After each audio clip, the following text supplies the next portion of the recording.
Assalamualaikum warahmatullahi wabarakatuh. Selamat malam. Salam pengangguran, salam satu hobi, salam sejahtera selalu untuk kita semua. Semoga hari ini teman-teman semua dalam keadaan sehat walafiat, dilimpahkan banyak rezeki yang halal dan diberkahi Allah Subhanahu wa taala, insya Allah dunia dan akhirat. Hari ini hari Selasa tanggal 21 ya Maret 2022 ya. Alhamdulillah aku ingin sharing kepada teman-teman semua terkait fenomena yang sedang masif ya. Fenomena yang berkembang ya, fenomena yang sedang dipelajari oleh kita semua ya, para pengangguran, para penghobi anggur, dan fenomena ini tidak baku ya, tidak baku. Ada baiknya fenomena ini kita lakukan uji coba terus ya, karena di setiap uji coba itu hasilnya selalu berbeda-beda, karena memang tanaman anggur itu bukan tanaman asli tumbuh di Indonesia ya. Jadi setiap daerah, setiap iklim ya berbeda-beda, kemudian kontur tanah juga ya berbeda-beda ya. Pada hari ini ya, di sini aku membuat satu tulisan ya terkait apa yang terjadi di Indonesia kepada tanaman anggur ya. Di sini aku tulis juga teori ya, teori antara potes pucuk atau pruning dengan pupuk generatif lebih membawa bunga. Potensinya lebih membawa bunga antara potes pucuk atau pruning pembuahan. Itu potensi untuk membawa bunga ya. Aku agak salah nih membuat judul. Peluang untuk membawa bunga ya dilakukan potes pucuk atau pruning pembuahan atau pruning dengan pupuk generatif gitu. Bisa dipahami ya teman-teman ya. Kadang-kadang aku nulis tapi begitu baca, lah ini maksudnya apa ini?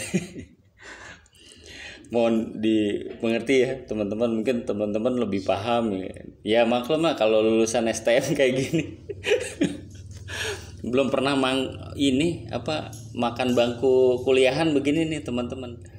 Nah ini aku buat dua gambar comparison, artinya itu perbandingan ya. Yang pertama adalah ya potes pucuk dengan atau tanpa pupuk generatif ya. Potes pucuk dengan atau tanpa pupuk generatif tetap dapat membawa bunga dan rata-rata berhasil ya. Rata-rata berhasil membawa bunga dengan potes pucuk saja, dan dengan tanpa pupuk generatif tetap dapat membawa bunga dan rata-rata berhasil membawa bunga. Kuncinya adalah medianya subur. Dengan media subur, insya Allah secara otomatis tanaman kita akan subur. Jadi kita bikin subur dulu media tanamnya gitu. Terus yang lain adalah penuh dengan daun di semua pucuk, di semua batang, di semua tempat di pohon itu terdapat daun. Itu kuncinya. Rata-rata teman-teman kita melakukan pruning atau potes pucuk, dia nggak berhasil bawa bunga karena memang nggak ada daunnya. Nggak ada daun di potes pucuk, nggak ada daun dia pruning ya, hasilnya zong rata-rata, karena kuncinya ada di daun. Daunnya juga udah bagus ya, subur, kemudian dia udah tua ya. Nah itu potensi membawa bunga insya Allah ya. Seperti konten-konten video aku yang sebelumnya ya. Nah itu ada ya teori. Nah insya Allah nanti secara khusus aku mau buat lagi khusus mengenai potes pucuk. Tapi sebenarnya juga udah ada ya potes pucuk yang judulnya cara mudah membuahkan anggur. Nah itu salah satu teorinya salah satu prakteknya seperti itu. Cuman waktu itu usianya belum cukup ya, batangnya juga belum sebesar pensil. Nah, kemudian setelah bunga PHP muncul, langsung potes pucuk, hasilnya muncul bawa bunga gitu. Itu dengan metode potes pucuk ini. Tapi kekurangannya adalah usia buah anggur itu tidak seragam, dan kematangan anggur pun tidak seragam. Tapi kalau untuk skala rumahan, untuk taman di rumah, bukan skala kebun, nah itu bagus diterapkan ini potes pucuk, walaupun matangnya tidak serempak ya, karena potes pucuk gitu. Matang tidak serempak, dan usia beri juga nggak sama, antara beri yang satu dengan beri yang lain tuh tidak sama gitu. Tapi kalau metode potes pucuk ini, pertama adalah untuk ngecek validitas. Rata-rata teman-teman yang masif untuk memperbanyak bibit itu banyaknya melakukan potes pucuk untuk ngecek validitas. Varian-varian baru itu genjah atau tidak, itu banyak ngecek di potes pucuk gitu. Gitu ya teman-teman.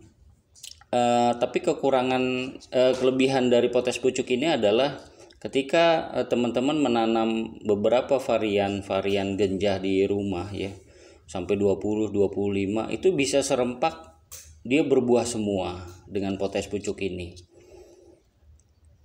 Berbuah semua walaupun usia berinya nggak sama gitu dengan metode potes pucuk ini. Sementara metode potes pucuk ini ya lebih diadop oleh kita ya, yang ditanam di pekarangan rumah atau taman bermain atau restoran ya gitu. Ya, lebih kepada penghobi, bukan pengkebun, bukan perkebunan. Kalau perkebunan itu membutuhkan hasil beri yang serempak. Dengan serempak itu dia bisa menjual dengan partai banyak gitu. Potes pucuk ini ya. Potes pucuk ini. Terus juga karena iklim di Indonesia itu tidak ada dorman ketika musim salju, kecuali ada di musim hujan gitu.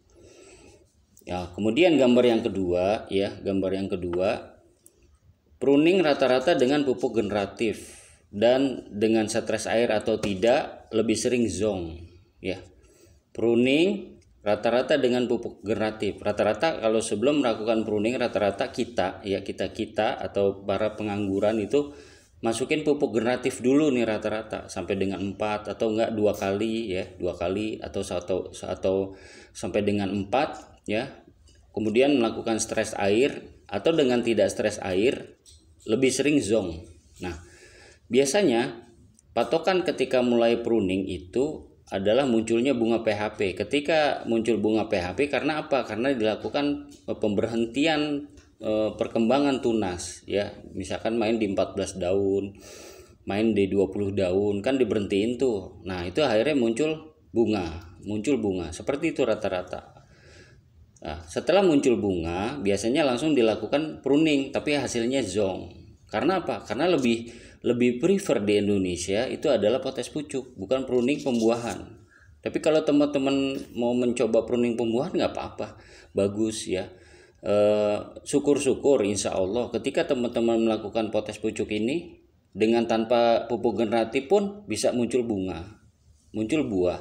Nah, syukur-syukur insya Allah teman-teman juga melakukan ini ya, pruning dengan melakukan pupuk generatif dengan tidak stres air atau dengan stres air. Mudah-mudahan teman-teman pun membawa bunga. Nah, contoh aku sempat diskusi ngobrol-ngobrol dengan Jogja Anggur. Mungkin teman-teman nggak awam ya dengan Jogja Anggur ya. Jogja Anggur ini setiap kali dia pembuahan ya, dia nggak pakai stres air, cukup setelah panen dia masukin pupuk generatif ya, tanda-tanda pohonnya itu udah menampakkan generatif, dia langsung pruning gitu. Insya Allah dia rata-rata bawa bunga gitu. Nah, sementara untuk white garden ya, salah satu contoh aja ya ini. Salah satu contoh ya, Om Robi ya, aku lihat beberapa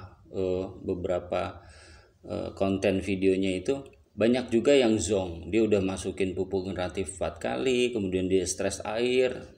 Untuk beberapa varian dari misal dia ya melakukan 30 varian, yang 20 dia zong, yang 10 itu antara PHP dan tidak gitu. Ini salah satu contoh aja ya. Ya kita berterima kasih kepada para master pengangguran ini ya. Dari mereka akhirnya kita paham mana sih yang lebih prefer, mana sih yang lebih baik kita lakukan di rumah kita ya untuk pohon anggur di rumah kita. Dari mereka pula lah kita dapat belajar ya, dapat belajar gitu. Nah untuk melakukan potes pucuk ini, teman-teman nggak punya pupuk generatif nggak masalah. Yang penting kuncinya adalah media tanam subur, pohon subur. Tandanya apa? Tandanya dengan daun yang banyak. Sementara versi yang lain ya seperti Om Rapati Farm ya, versi beliau lain lagi. Pohon jangan terlalu subur katanya gitu, yang sedang-sedang aja. Nah gitu. Ada jadi beberapa versi berkembang di antara para pengangguran. Tinggal bagaimana teman-teman menyikapi dan melakukan uji coba gitu, karena semuanya tidak flat ya, tidak baku, semuanya tidak baku. Nah potes pucuk ya cukup menjaga tanaman pohon anggur kita itu tetap subur, selalu subur ya. Nggak perlu pupuk generatif, tapi ketika pohon itu sebenarnya gini, pohon anggur itu nggak perlu kita pupukin generatif ya, dengan sendirinya dia akan menggeneratifkan dirinya dia sendiri gitu. Contoh kayak manusia ya, contoh kayak binatang. Kalau udah waktunya masuk waktu dia untuk berkembang biak, secara otomatis dia akan berkembang biak gitu. Nah tujuan pupuk ini adalah untuk merangsang supaya masuk ke masa generatif. Nah sementara apabila pohon anggur kita itu nggak perlu dirangsang lagi, udah masuk pupuk generatif, udah masuk masa dia untuk generatif, untuk dia beranak, untuk dia berkembang biak, jadi nggak perlu gitu. Ini menurut aku ya, jadi sharing pengalaman, bukan mengajari dan juga bukan menggurui ya teman-teman semua. Jadi ini salah satu contoh aja. Jadi cukup teman-teman menyuburkan. Nah aku beberapa video ya, konten-konten teman-teman kita dan teman-teman aku juga tuh banyak yang luar biasa buahnya, kemudian luar biasa juga pohonnya ya, ketika pohon tanaman anggur itu interaksi dengan kolam ikan. Wah itu nggak bisa diacungi jempol dengan 2 atau 3 jempol, tapi 10 jempol. Syukur-syukur itu jari tangan jempol semua. Itu bagus, luar biasa. Jadi teman-teman kalau ada kolam ikan ya itu bagus banget ya. Ditanam dikasih ikan lele, ikan cupang, ikan nila, bagus banget. Jadi ketika ada salah satu pengangguran atau banyak, itu rata-rata pohonnya bagus, dia interaksinya sama air ikan gitu, bagus banget. Nah itu juga ada 2 versi ya, ketika pengen nyiram air kolam ikan, ada yang diendapkan dulu gitu, ada yang nggak perlu langsung siram aja ya. Itu banyak versi, silakan diuji coba teman-teman ya. Kalau aku kan di sini nggak ada kolam ikan nih, kadang-kadang malah justru ada tetangga ya, nganterin air kolam habis nguras kolam ikan lele, kadang-kadang aku dikasih, alhamdulillah, masya Allah gitu ya. Nah kembali lagi ke topik, kadang-kadang aku suka bias ya. Nah ini adalah keunggulan dari potes pucuk, tanpa pupuk generatif itu juga bisa, jadi gitu. Tanpa pupuk generatif, nah dia bisa langsung berbunga ya, kita potes. Dan ketika muncul bunga PHP, bunga PHP di beberapa tajuk kita potes lagi tuh, potes, hasilnya rata-rata langsung bawa bunga juga gitu, tapi tidak serentak gitu. Tapi kalau untuk skala rumahan cocok banget. Karena apa? Karena bisa dibilang itu tanaman anggur berbuah sepanjang masa gitu, walaupun tidak serentak gitu. Nah kembali lagi ke gambar yang kedua ya, rata-rata teman-teman kita itu melakukan pruning ya setelah memasukin pupuk generatif gitu, dan dengan stres air, dan juga dengan tidak stres air, tapi lebih sering zong lebih sering zonk gitu. Aku nggak tahu nih kesalahannya ada di mana, tapi rata-rata lebih seringnya zonk sih ya, seperti Ninel. Nah nih, Ninel sekelas Ninel itu luar biasa genjahnya ya. Ketika potes pucuk dia membawa bunga. Nah ketika membawa bunga itu kita berasumsi lah bahwa oh dia telah menampakkan jati dirinya bahwa aku udah mulai masuk masa generatif loh, karena udah muncul bunga PHP. Nah akhirnya teman-teman kita melakukan pruning lah tuh, pruning, masukin pupuk generatif, pruning malah zonk. Sering seperti itu, sekelas Ninel loh, sedemikian genjahnya gitu. Jadi setiap varian ya berbeda-beda karakter ya. Ninel atau trans mungkin karena berbeda-beda itu lebih cocok melakukan potes pucuk terus gitu kan, insya Allah dia bawa bunga, bawa buah. Sementara ketika dilakukan pruning pembuahan dia nggak membawa bunga gitu. Mungkin cukup ya teman-teman. Ini sebenarnya lebih kepada perkembangan yang sedang tren ya, perkembangan yang sedang tren di pengangguran ya. Tinggal tergantung bagaimana teman-teman menyikapinya ya. Silakan dipakai yang potes pucuk atau silakan teman-teman yang pakai pruning pembuahan dengan pupuk generatif, nggak apa-apa. Atau dikombin ya teman-teman, supaya